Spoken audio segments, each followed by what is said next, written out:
For sure, Zermatt is one of the most amazing winter destinations of Switzerland. While everyone keeps praising this holiday destination in the Swiss Alps being the perfect winter wonderland, I have to let you know about some important truths you better be aware of before you're planning your trip to Zermatt. Let me share them with you and also what useful tips you can follow to maximize your chances for having an enjoyable time up there. Hello everyone, I've been 10 times in total to Zermatt. Mostly I had a great holiday, but often things went very different from what I expected. And here I would like to share with you my experience to make sure that you won't be disappointed when you come to Zermatt, and especially also for you to know what are the best things you can do when things are just not going the way that you want them to be. Now let me first talk about Zermatt in general. Zermatt is a destination in Switzerland with a very long history of tourism. Many people are heading there to see the beautiful Matterhorn, one of the world's most famous summits. And furthermore, Zermatt also hosts one of the world's largest ski resorts. That sounds great, and now let me start with the arrival to Zermatt. Let me first share with you how it is to travel to Zermatt. No external cars are allowed to the town, which means that you have to park it somewhere along the way.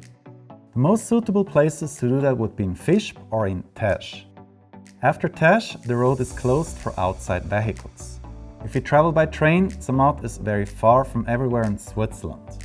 It takes you about 3 hours from Zurich, 2 from Bern, 3.5 from Lausanne, and even 4 from Geneva. If you travel from St. Moritz, that will take you roughly 8 hours. Zermatt has numerous places for accommodation. You can choose among normal ones to very fancy spa hotels.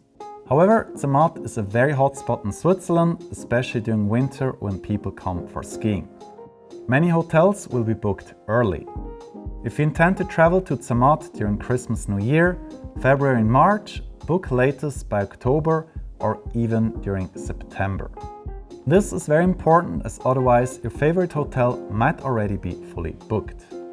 If you spend multiple days up there, consider staying in cheap hotels and then maybe have one night in one of the luxurious ones with a fancy spa. Hotels near the center are expensive. The further you go away, the cheaper it gets. However, some hotels can be very far from the center and may require over 20 minutes of walking, also steep roads uphill. Some hotels in the center may have great views. Those rooms cost a lot more. The rooms facing north are cheaper, but you won't see the Matterhorn. Other hotels further north, especially those uphill, offer you brilliant views over the entire village and the Matterhorn. Long story short, whatever hotel you choose, there's always something that you need to sacrifice on. Either it's the proximity to the center, beautiful Matterhorn views, cheap prices, or having a spa. So, depending on what really matters to you, choose accordingly. I just talked about the views from the hotels. If you cannot see the Matterhorn from your bedroom, you can see it from anywhere else in the village or even up from the summits. However, that is not always given. It's quite common that there will be a lot of clouds or even snowfall. In that case, the Matterhorn won't be visible at all, which can be a big disappointment when you come to Zermatt, especially if it's a daytime visit. My suggestion, either stay multiple days to increase your chances for a good view. That might of course cost you more, or you'll be very spontaneous about your day trip to Zermatt, closely checking the weather forecast. Sunny weather does not necessarily guarantee you Matterhorn views, although in general the weather is rather dry during winter, which grants you better conditions than during summer, I would say. But being up in the Alps, the weather can suddenly change and the Matterhorn will be hidden up in the clouds. That's something you always need to be aware of. Best chances for good Matterhorn views are in the early morning. I suggest to get up to the Gornergrat taking the first trains. The sunrise will be around 7 to 8 am. If there are clouds, you may want to check the live webcams. There's a possibility that further up, like on the Gornergrat, you would be above the clouds having a brilliant vista. More important truths to come, but here I'm really curious, have some of these truths that I've shared with you so far been very surprising? Well, please let me know down in the comments.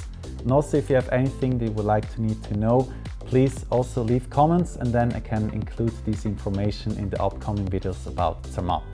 Alright, and now let's continue with the next important truth, and that is the closure of some of the summits.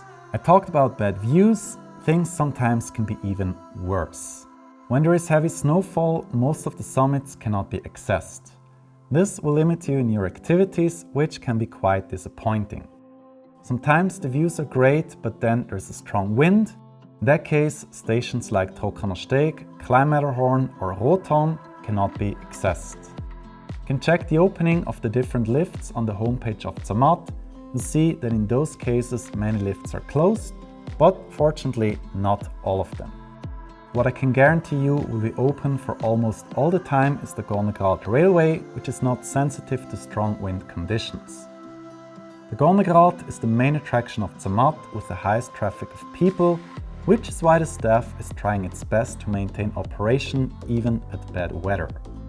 However, you need to be aware that the views won't be great. Another attraction that is most likely open is the underground funicular up to Sonecka. From there, you for example can go on a winter hike. There will be only a few skiers, which makes it great for you to get around. Make sure to follow these posts to not get off the track. Also, from Furi, there's another great and easy winter hiking trail. Consider such activities during heavy snowfall. It's really nice and somewhat refreshing. As you're up in the Alps, the time works different there. In the cities, things usually close around 5 to 7. In the Alps, that happens earlier. While you're skiing in December and January, the tracks in Zermatt close after 3:15 p.m. Very early in my opinion, but Zermatt has a very large resort, which makes it necessary. So here it's important to get out as early as possible for skiing in order to make the most out of your day. When you're heading up to the summits, for example to the Rothorn or Klein Matterhorn, things there close early as well. Usually that happens around 4 p.m. If you go to the summits above 3,000 meters, best to take the first cabin before 11 a.m. This will give you enough time to enjoy and you won't have to rush. As Zermatt is one of the major tourist destinations of Switzerland, it is no surprise that it can be quite expensive. Most of the attractions in Zermatt cost you over 80 Swiss francs. A visit to the Klein Matterhorn and Glacier Paradise costs around 95 to 120 Swiss francs. To head up to the Gornergrat, it's going to be more than 100 francs. Wow, things can be quite expensive. I suggest you book the tickets online to skip queuing and also only right before you intend heading up to the summits. With this, you can save yourself cancellation fees in the case if there is unsuitable weather. Now for the Gornergrat, I also have a great tip. If you want to save money, then travel up there only after 12:20 p.m. Then you're going to pay about 20 to 30 Swiss francs less. In Zermatt, the hotels are also expensive. If you want to benefit from better prices, travel during weekdays, especially in December before Christmas, or in January a few days after New Year. In Zermatt, April is still winter season, not a good time for you to benefit from lower prices. Zermatt is car-free, as I just mentioned, but that doesn't mean that there are no vehicles. There are local electric shuttles, most of them are from the hotels. Usually the hotels fetch you or send you off to the train station for free. However, some of them, they do not provide you that service, which I find is a bit weird, but that's how things are. If you need to take a taxi on any other time during your stay in Zermatt, I suggest you buy vouchers from the hotels. This is going to save you a lot of money. Sometimes you may end up paying 50% more or even double otherwise. So make sure to get vouchers. In general, whenever you can, I recommend you avoid using taxis and walk instead, but I understand sometimes that's not possible. There are more taxis that you can use in Zermatt, and these are the ski buses. There are 2 lines which take you to the major spots like the cabin stations, railway stations and convenience stops near the village center. For the buses, it's going to be free. That's covered by the tourism tax you're paying at the hotel. Important, some of the buses may already be full when they arrive at the stops near a hotel. Usually that's the case when people are heading out for skiing in the morning. A good idea here is to instead take the bus into the opposite direction first, instead of waiting until there will be space. I know that sounds strange, but that might end up you saving time and also getting a seat. During winter in the Alps, you can get fantastic sunsets. However, Zermatt is not really the hotspot for amazing sunsets. Soon in the afternoon, the sun sets behind the summits and you won't see this beautiful red glow on the Matterhorn. If you're looking for that, I advise you to wake up early to witness the sunrise. That's the time when the peak of the Matterhorn turns red to orangish. Also, that's the hour when not much is going on, so even at the best spots for photos, most likely you will be alone. I might have disappointed you about the sunsets, but I still have something great for you to share with regarding this. No red glow, but an absolutely magical moment during dusk. These 20 minutes after sunsets, in my opinion, are the most important ones for you to take great photos. Make sure you're at elevated locations, from there you can really capture nice pictures. By the way, if you want to know where all these beautiful spots are located at, that's my geographic map. Here you'll see I've marked various spots all over Switzerland, but especially in Zermatt I've marked many spots. In here you'll get the exact location, so if you want to visit them, just click on the icons, then you'll see how these places look like and especially how you can find them. The great thing about this is you only need to purchase the map once and after that it's all yours. Great, and now let's continue with the village. Zermatt is a beautiful village, but it has somewhat grown into an Alpine city. There are many beautiful corners around Zermatt, the Bahnhofstrasse, which is the shopping boulevard, the bar alley, the Kirchbrücke, and very important, the Hinterdorfstrasse with the old town. The part with the old houses is quite small and explored within 5 to 10 minutes. There is also a second part with few more houses. All in all, however, Zermatt does not have a big old core like in some other villages up in the Swiss Alps.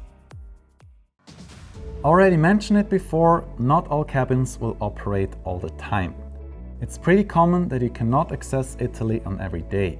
With that, I recommend you to book your ski pass accordingly, as if you book the entire resort, then you may end up paying for the Italian side, but actually never being able to cross over.